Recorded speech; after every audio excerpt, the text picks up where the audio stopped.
the first time, she and I were gonna go out for coffee. And I showed up at her house, and she told me that she was pregnant about 2 weeks previous, really excited about it, with her second. And we were both really thrilled, and I kept trying to bring it up, and she kept kind of shutting me down. And we were running around her house getting ready to leave, and we finally got out to the car, and I said, are you not feeling so well? Is this pregnancy a little harder than the second, or than the first? She broke down crying. She told me she had lost the baby, that she didn't know what she was gonna do, she didn't know why, she didn't know anything. All she knew was pain, and she just cried, and I held her hand, and I don't even think we ended up getting coffee. I didn't know what to say, I didn't know how to handle it. It was my first time too. I didn't know how to support her.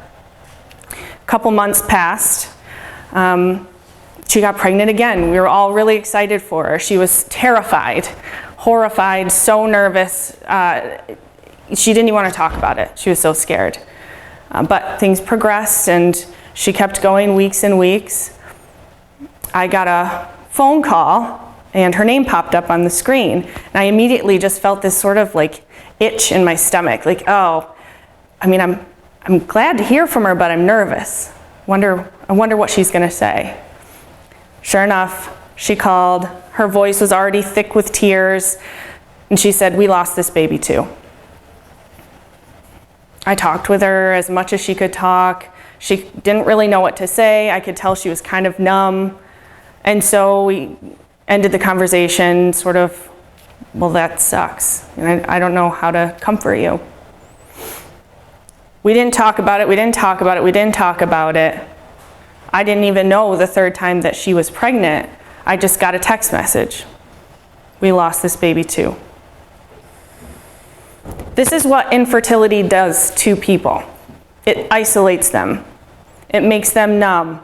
It makes them hopeless. It makes them lonely. It's a horrible, horrible thing for anyone to go through, whether that's struggling to get pregnant or having miscarriage after miscarriage. And we're going to talk a lot today about sort of that stigma that goes along with it, but also what can we do, right? We're often told there's nothing we can do. Well, that's not true, actually. And today I'm excited to offer you a different sort of conversation about infertility, one that empowers us and one that opens us up to each other and helps us to talk about and handle this problem that so many people deal with. One of the reasons I felt compelled to discuss this is because infertility is often such a silent suffering. And it's silent for a couple reasons. First of all, it's silent because it's an invisible pathology. Quickly, if I can take a show of hands, how many people know someone or have personally struggled with infertility? Just raise your hand. Yeah, pretty much everyone. And if you didn't raise your hand, I guarantee you do know somebody, you just don't know that you know them because it's a silent suffering. People don't talk about it. Because it's invisible, I've had conversations with women who say, people are constantly saying to my husband and I, when are you guys going to start to have kids? Your grandparents must be getting antsy for you to start having kids. And she said, I feel like I can't say anything. I don't know what to say. They don't know. They're not trying to be mean, but they can't tell anything's wrong with me or anything's going on just by looking at us. So how are they supposed to know? Because it's that invisible pathology. You wouldn't look at somebody in a wheelchair and say, when are you going to run your next marathon? You better get training, right? But that's because you can see physically there's something wrong. With infertility, often that's not the case. So that's one of the reasons it's often silent. Another reason is it makes others uncomfortable. I was talking with my dad about this presentation, and he said, you know, it's tough because I can't relate. You know, your mom and I didn't have any trouble conceiving, in which case I was like, please, don't, gross. But he said in our generation, it wasn't something that was very prevalent, and that's true. Somewhere between 1 in 6 to 1 in 8 couples struggle with infertility now. That's a lot higher than it was even a generation ago. So people don't know how to deal with it. People don't know how to talk about it. Nobody ever taught me how to help my friends who are struggling with infertility. There's no guidebook for it. Everyone's different. It's just like grief of any kind, right? So because it makes people uncomfortable, I think that's another reason why it doesn't get shared and it doesn't get talked about. Another reason is that medical management of infertility is very, very expensive and oftentimes not covered by insurances. Okay? We're talking for one round of IVF, like $12,000, and that's without the medications that you also require for that. It's a conservative estimate. I saw anything up to $25,000 for one round. That doesn't count storage costs of embryos that are frozen for later use, right? I mean, this is a huge investment, and people are kind of told that they don't have a choice, that that's their only option. They kind of go through the mill. And sometimes, because there's no clear cause, which is my next point, it's just a coin flip, sort of a fingers crossed mentality amongst major medicine. Well, you have to have 3 miscarriages before we can treat you for your miscarriages. What? Is that for real? That's what some of my friends are told. So, all of those reasons, and others I'm sure, but those are the main 4 that I could think of why we don't talk about it, why it is a silent suffering, and why we want to bring this issue more to the forefront. So because we don't have a clear cause, we find ourselves playing reproductive roulette, right? Flip the coin. Let's see what happens, right? Well, the only thing we can do is try. And without at all changing behaviors, expecting a different outcome. So who are the players in this roulette game? We've got estrogen, progesterone, testosterone. We know those 3. We think about those 3. But we also have insulin, which we're going to talk about quite a bit. Insulin, when we think of insulin, what disease do we think of? Diabetes, right? Very prevalent, especially in developing countries. How does that have to do with infertility? We'll talk about it. Cortisol. Does anybody know what body system cortisol controls? Stress, yeah, very much. So we're talking about stress here. I know a lot of women who are career people and they're trying to get pregnant and they're hugely stressed, and nobody's teaching them how to manage their stress. Nobody's teaching them, yeah, it's not about just quitting your job. This is about the chemicals involved in this stress too. So cortisol is a big player. I forgot one, thyroid hormone. That's a big one, particularly for women in infertility. As far as organ systems, we've got uterus, ovaries, testes, brain, thyroid, adipose tissue. What's adipose tissue? Fat. Yes, fat. That's an organ. I know it's weird to think about, but it is. Liver. Okay? And I will tie all these things in for you so you kind of have an understanding of what a huge scope this problem is, right? This is not just about estrogen. We're going to talk a lot about estrogen, but I want you to come away with the concept that all of these things have to work right in order for someone to carry a child to term.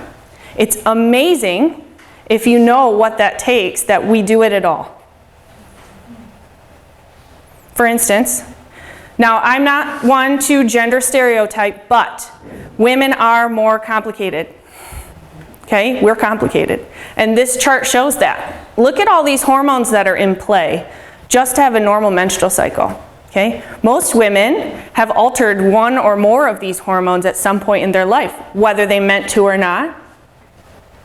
FSH, LH, estrogen, progesterone, and they're all going like this, up and down, and some are higher and some are spiking, and all that has to happen the right way at the right time.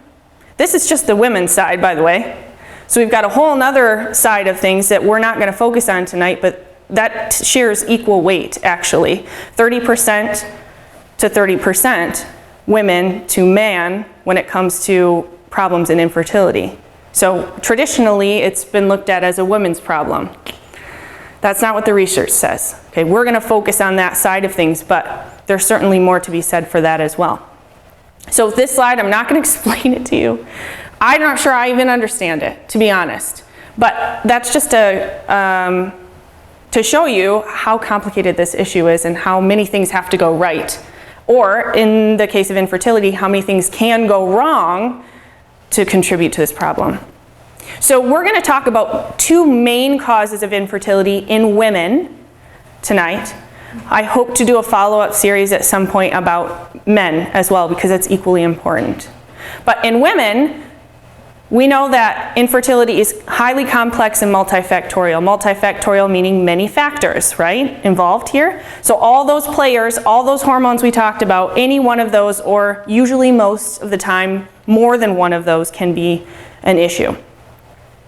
That's one of the best things about functional medicine, actually, is that we do look at things as a whole instead of just narrowing down into one, say, progesterone and estrogen or testosterone, right? We're going to look at the whole picture, which gives us an advantage in treating issues like infertility. But we're going to study estrogen dominance and polycystic ovary syndrome tonight. So we'll start with estrogen dominance. Estrogen, sometimes we think of estrogen as being just estrogen. It's very simple, right? But it's not. Estrogen is actually three different distinct molecules: estradiol, estrone, and estriol. Okay? Those are the parent estrogens. I want you to think of those as parent estrogens. Okay? Those estrogens have different functions and different activities. And then they are metabolized into the daughters, C2, C4, and C16. Okay? C2 is in green.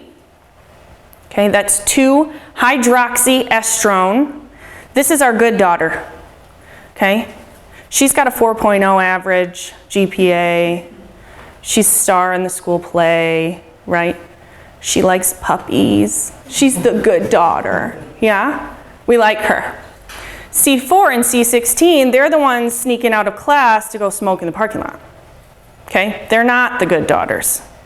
They're the naughty daughters. They're the bad estrogens that we don't want, those metabolites of estradiol, estrone, or estriol. Okay? They're being changed in our bodies to do different things. This is why it baffles and somewhat infuriates me when a patient comes into me and says, well, my doctor measured my estrogen. Well, they may have taken a one-time measure of estradiol, and if it was in the range of 100 to 5,000, said, well, that's normal. Your estrogen's normal. It's nothing wrong. How can that possibly be accurate? You could not possibly know what's going on in somebody's body when it has to do with estrogen by taking a one-time measure of estradiol. It's just not accurate. Because all of these guys, you don't know if it's C2 or C4 or C16. We don't know what it's being metabolized into, and that has to do with things called methylation and detoxification. Where does detoxification happen in our bodies? The liver, okay? So that's where the liver comes in. Methylation occurs there too. It involves adding a component to one of these hydroxyl groups, C2, C4, C16, that changes the activity, whether it's good estrogen or bad estrogen. Okay, so you can have normal estrogen levels of C2, but you can have all this excess inflammatory, damaging C4, C16. Right now they're focusing the research on, well, those things give us cancer, right? You might hear estrogen is good, no, estrogen is bad, no, estrogen is good, right? Hormone replacement therapy prevent cancer, no, it actually causes cancer, right? That back and forth right now. That's because they're talking about different molecules, lumping them into the same category. You can't do that. So what we need to focus on when we're working with infertility is pushing estrogen transformation away from C4, C16 to that good girl C2, okay? When we're talking about people who have estrogen dominance, we've pushed it into the other category. We have too much bad estrogen, not enough good estrogen. And you can change those in between each other, okay? Or you can excrete C4, C16, and that's what we try to do when we're dealing with estrogen dominance. We'll get there. There's other things at play too. SHBG stands for sex hormone binding globulin. Estrogens are not active when they are bound to this guy. Estrogen cannot do anything in our bodies if it's not active. It just floats around, okay? So how much sex hormone binding globulin, can also have an effect on your fertility. So can something called beta-glucuronidase. Beta-glucuronidase is made by bacteria in your gut. Bacteria in your gut give off beta-glucuronidase, which allows estrogen that has been excreted, that's on its way out, to be reabsorbed and put back into circulation. Okay? So your body almost got rid of it. And then your gut bacteria screwed it up, right? So you can see this is a much bigger issue than just measuring estradiol and deciding if we have too much estrogen or not. There's a lot in play here. So causes of estrogen dominance. We'll run through these. Obesity. We talked about adipose tissue, right, as being an organ. Well, our fat produces hormones on its own. Estrogen is produced in the ovaries as well, but fat also produces this, okay? That's why men who become overweight later in age will develop breast tissue, because their fat is producing estrogen, okay? So that's how most women postmenopausally, or women who have total hysterectomies, produce estrogen too, is their fat. So if we have too much of that, too much inflammatory fat, producing too much estrogen, we're going to have estrogen dominance, estrogen overload. Alcohol consumption. Remember who is in charge of detoxification of estrogen? The liver. If the liver's busy, it's not going to detox your estrogen very well. That same goes for, prescription medications. If you're on 5 different meds, your liver's busy detoxing those out. Okay, so helping with that detoxification, not overburdening the liver, also helps with infertility. HRT, hormone replacement therapy, and oral contraceptives. Both of those things add estrogen into the mix. Many, many women that I am seeing now have been on oral contraceptive of some kind for years. They were put on it because they had cramps when they were 14 and never taken off. Nobody ever reevaluated that. They've just been on it. And then they go off of it hoping to get pregnant, and their body still has all this extra hormone in it. So it's really, really hard to, unless you're going to actively get rid of that from your system, to get pregnant after that. We also have some environmental estrogen-like chemicals. Okay, these are called estrogenic molecules, meaning they act like estrogen. They are not estrogen, but they act like it. PCBs, okay, these are found in plastics. We've seen PCB-free water bottles and stuff. We're trying to get away from those in our plastics. But they're pretty ubiquitous in the environment. They're all over the place. Pesticides, vinyl chloride, phthalates, all of these things are estrogenic.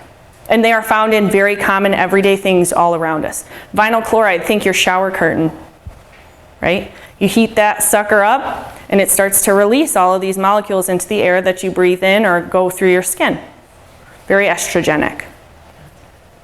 And then hormones in meat and dairy that we're eating. You've talked about a push for hormone-free meat and dairy. The reason, or part of the reason is because those hormones include estrogenic hormones or estrogens. We get lots of things in there residually that can be in your diet that can contribute. And all of these are, no one of these things causes estrogen dominance. It's usually a combination of several, if not all of them, that we're exposed to. So treatment strategies kind of also go alongside the causes, right? If we know what the cause of something is, then we want to treat that cause. So we want to reduce fat percentage so that you're not making extra estrogens. Extra estrogen, I said that right. Dietary fiber, okay? Fiber is good for your digestion, we know that, but it also binds estrogens, specifically lignans. It's a type of fiber. It's found in flax, beans, seeds, okay? All foods that we like to eat that are good for us. All in that dietary fiber can bind those estrogens, keep it out of circulation. Phytoestrogens called isoflavones. The most popular one that we talk about is soy. Okay, soy is controversial. The reason being is because we have to be careful with the sourcing on soy. Okay, the really good non-GMO organic soy, tons of isoflavones, really good for you. We have some products here in our store even that are based on that type of soy that very, very helpful for estrogen dominance. You can also get isoflavones in other things like legumes, licorice root, kudzu. There was another one that I'm forgetting now. I'll remember it later. But decreasing, okay, pulling those estrogens out of circulation, as well as pushing our body towards the C2 and away from the C4 and the C16. Same with indole 3-carbinol. Indole 3-carbinol comes from cruciferous vegetables, broccoli, cabbage, Brussels sprouts, turnips. It's a whole list. Okay, indole 3-carbinol has been shown in research to not only bind but also detoxify in a way that pushes again towards the C2 pathway away from the C4, C16. You actually see less of it excreted in the urine. So very, very important. We have a product called Meta IC3 that we will also often use for this. We use it for infertility. We also use it for hormone-dependent cancers for that same reason. Cleaning up our environment, obviously. Removing those pesticides, getting the vinyl chloride out. Avoiding PCBs, anything estrogenic. If we can avoid that, clean up our environment, we're less likely to take on that burden. And the same thing with food sourcing. Making sure that we're having hormone-free meat and dairy if we're eating those things. One other product I wanted to mention that has pretty much all of this in there is called estrium. It's our first line for estrogen dominance. And very, very, very effective for infertility. Okay? So that's one of the things that you may, if you're working with a DBC doctor, that's one of the first things that they might recommend to help you detox all the estrogen out, okay, and push towards the C2 type, the class act estrogen, the good daughter. So that's estrogen. We're also going to talk about insulin.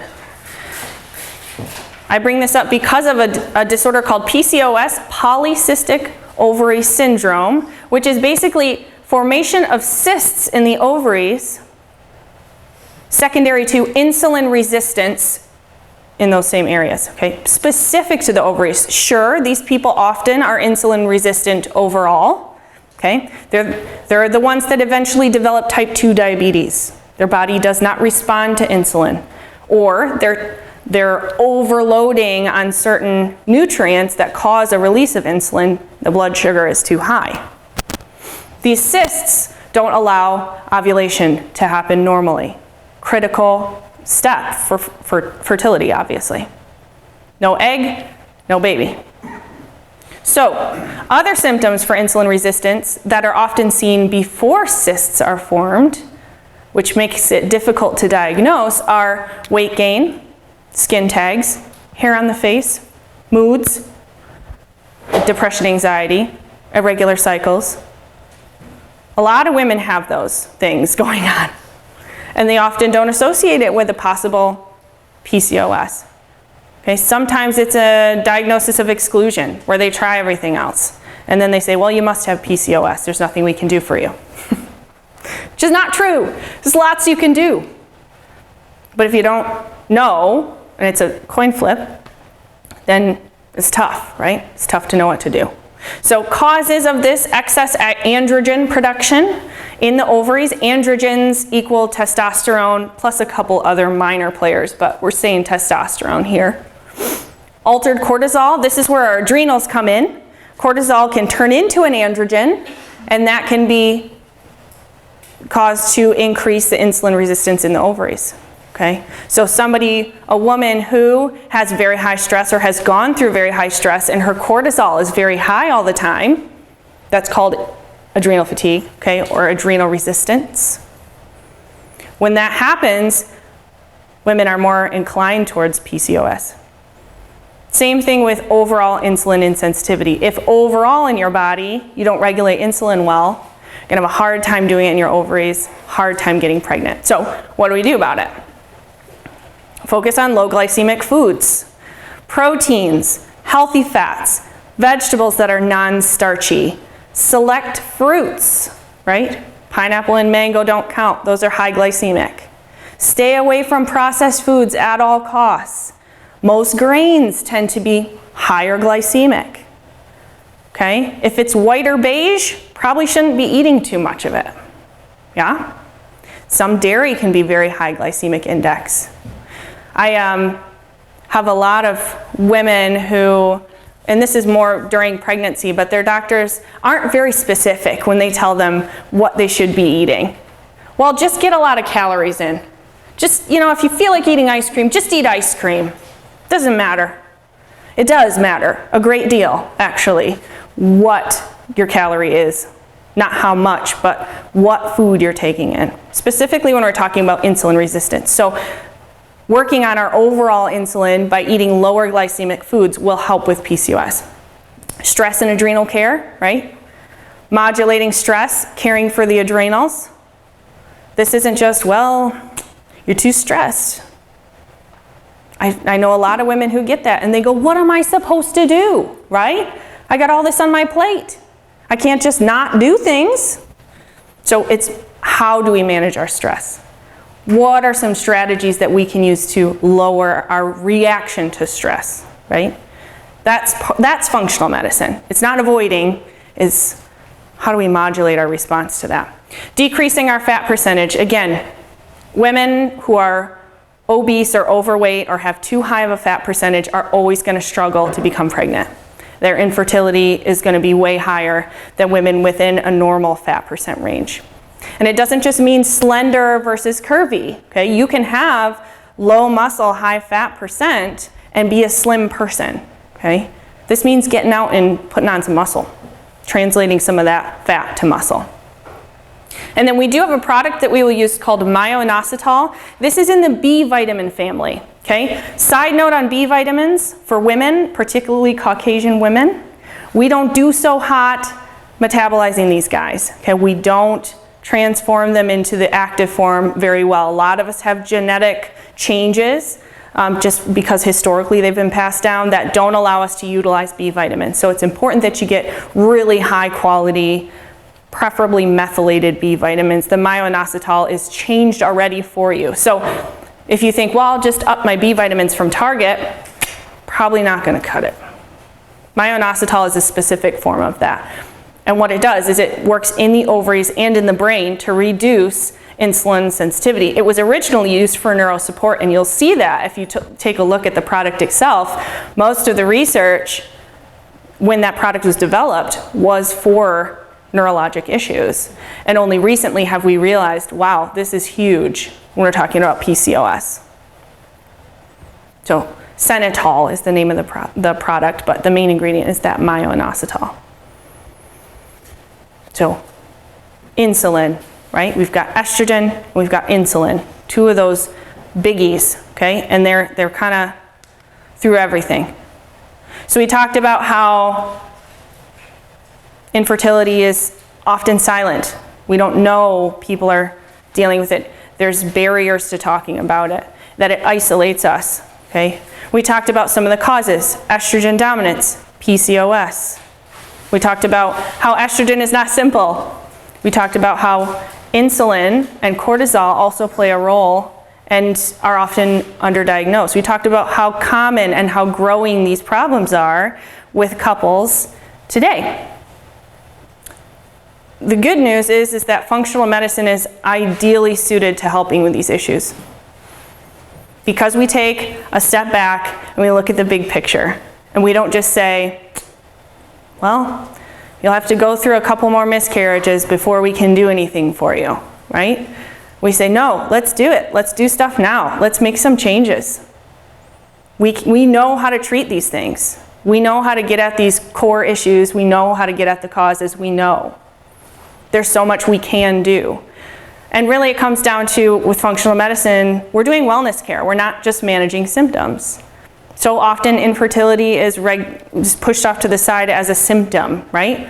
When it really has so much more to do with how well you are. And as well, if you're struggling with fertility, it probably means that you don't have the right nutrients. You don't have very good balance in your body hormonally to pass on to a child. So we need to make sure that both parties are healthy and well first before we start talking about adding a baby into the mix, right? That's a huge part of what we're passing down, right?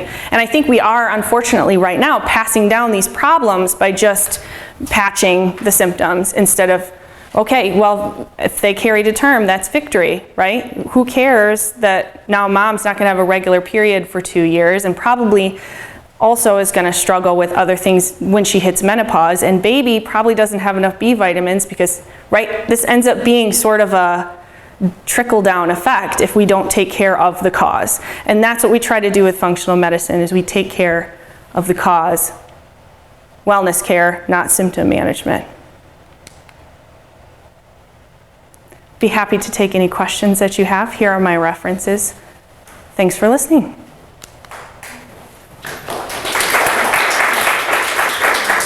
Questions? Anything? That's a lot of information. Go for it. Have you heard of using progesterone cream topically to help counter estrogen dominance? I have. And here's my argument against that. Okay. Let me, I'm just going to go back to this figure right here.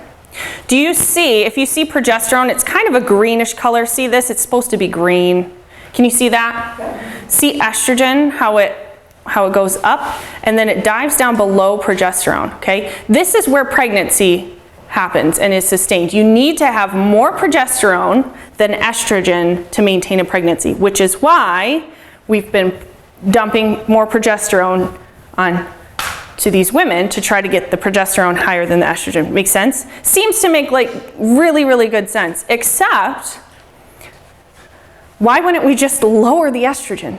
Why wouldn't we just get rid of that inflammatory C4, because I guarantee you the estrogen dominance is not coming from C2, not from the good daughter. You don't get too much of that. You get too much of the inflammatory ones. And so if we just pile on progesterone to fix the symptom, then we're still left with all this inflammatory estrogen, and later on in life we're gonna have to deal with that at some point, whether it's higher risk of certain cancers or really hellish time going through menopause. I mean, those estrogens will rear their ugly head eventually if we don't get them taken care of. So my strategy is always, hey, let's get rid of this estrogen dominance so that we can be healthy, and then the nice side effect is going to be that your progesterone will be able to be sustained higher than your estrogen to have a pregnancy sustain, to get pregnant and to carry it to full term. So yes, I've heard of that. I personally argue that I think there's a better way. I know that some women do that and I know it works, but that would be that's my answer. I know that wasn't really your question, but I couldn't help it. Yeah? With somebody that's generally very healthy and has no symptoms of estrogen dominance, Yeah. PCOS, Yeah? we're talking the organic diet, hormones in the food. Totally. That. Yeah. What's your next line of assessment going to be, like the thyroid, doing a full panel on that? Thyroid often, adrenals often, okay? And we'll do we can do an assessment of saliva, which actually measures how it rises and falls over time. Because in the same way a physician might draw a lab for cortisol, but it's this, range you could drive a semi-truck through, and somewhere in there is normal, but we don't know what day of your cycle you're on. We don't know, this up and down flux thing has so much to do with it that unless we get over time these measurements, we're not going to know what's going on. So yeah, thyroid would definitely be something we can investigate. Cortisol. Sometimes you just need a kick with some of these, like, let's get you detoxing. Right? Maybe we've got something going on for that. Maybe you've got some genetics alterations that we need more of a certain nutrient that you're not getting, even though you're eating really well. Unfortunately, even if you are eating mostly organic, food's not what it used to be as far as nutrition. So, there's some things there's lots of things that we could do, but just covered the most common tonight. Yeah? Is that why you think that infertility has gotten so much worse over the years? Absolutely. Pretty much? Well, and because of the estrogenic things in our environment. Just because we have so many more plastics and chemicals, and we're so quick to put somebody on medications that can act that way, and like oral contraceptive, that's kind of, we're reaping that, in our generation. Certainly there's the whole other side of it with men, right? And that's a whole other story about testosterone and how having too much estrogen affects them, right? I mean, that's a whole other issue. But yeah, I definitely think it has to do with our environment, with our food, with the stuff we put in our food, even down to the things that's in our water. I mean, it's everywhere. And so our bodies, if we're not able to detox it, it's just going to accumulate. And then once we get ready to start having kids, it's like, oh, now what? It just ends up being more of a thing. And it definitely is a bigger issue now than it ever was. And I think it will continue to be if we don't do something about it. Yeah? I've got some friends who struggled with infertility, and they did acupuncture treatments. Cool. And it was like very successful. You bet. There's really good research on that. I was wondering if you could explain, like... If I can explain acupuncture. Oh man. So interesting that you brought that up. When I was in undergrad, I studied traditional Chinese medicine in China for a month as part of my college experience, and it was awesome. Even then, I'm not sure I understood how acupuncture works. I don't think we have the science to interpret what's going on yet. I think we will. I think we'll figure it out. It's not mumbo jumbo. It's working on a different level that we don't quite understand or we can't measure or something like that. But it's tried and true. They've shown specifically with people who are doing in vitro fertilization that doing acupuncture with it dramatically increases the chances of that working, of basically them having a successful pregnancy secondary to that, which I think is awesome that they're even willing to study that. But that also tells you how desperate people are, right? How desperate major medicine is to figure this thing out. They're willing to do research on acupuncture. That's pretty crazy. So there's a lot more that they could do, but it involves changing your diet. So that's tough. It's a tough sell sometimes. Other questions? You guys are so quiet. No, we're all good? Yeah. I guess, I don't even know how to ask the question, but with a few friends with secondary infertility, wondering how that comes about, I guess. Your hormones go haywire after having your first child. And then oh, you mean, yeah, so they've had a child and then they're having infertility secondary to that. Yeah, super common. And yes, I agree. Hormones have changed. Well, think about stress levels. Think about cortisol in a new mom. Think about how much their life has changed from first to potential second child. If they have even a tendency towards insulin insensitivity in their ovaries, that cortisol is going to drive it right up, right? Lack of sleep, additional stressors, their bodies are changing like crazy. They're probably not eating as well, right? I mean, there's a lot of things that are different in the new mom world, so I've been told, that could contribute to those things. Yeah, just like my friend that I was talking about earlier. But happy for her, she's delivering her third in June, so she did a lot of hard work, but she's doing great.